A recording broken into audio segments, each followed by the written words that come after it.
After this bilateral meeting, they go into a working luncheon, Kevin. Any idea what they've already spoken about and what might come up at the luncheon?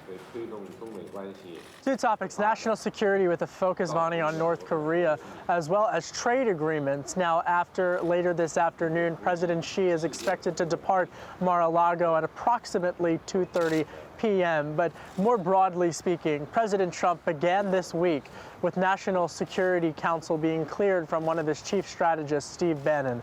He then, of course, got reports that Syria President Bashar al-Assad had used chemical weapons, and then within days he headed into one of the most, if not the most, high-profile foreign leader visit that he has had since he has become president and taken over the White House. In the midst of a dinner with President Xi, the two leaders of the world's largest economies, President Trump had given word to his military officials to use 69 Tomahawks to deploy military strike in Syria while he was meeting with President Xi. So the drama, that unfolded here politically in the past 48 hours has been remarkable, to say the least, given that we are just under 80 days into this president's first term. Yeah, I mean, we're getting reaction from leaders all over the world, from Canada offering support, at least verbal support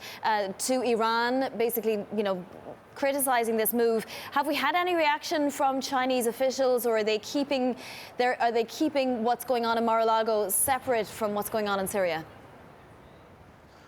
Well, I would make the point that they have said that they are hoping that the U.S. will use political avenues in order to address Syria. That's a bit more of a tempered response compared with our European allies, who have praised President Trump for what they view as a measured and appropriate response to Syria. However, it is still different from the Russian response. Russian officials have spoken out publicly against President Trump's response, despite President Trump having virtually all members of Congress supporting him today, though some have argued that he should have perhaps received congressional approval before this military strike. But look, there is no question, if you look at the table of folks who are seated around President Xi, seated around President Trump, these are the senior administration officials, people like Treasury Secretary Steven Mnuchin, who will play a key role in negotiating any type of trade agreement, economically speaking, with President Xi. And when you talk about nuclear energy, when you talk about auto industry, these are the types of things that the conversations that were being discussed behind the scenes in these more one-off meetings. At least that's what I'm told by sources close to the Kevin Cirilli, thank you.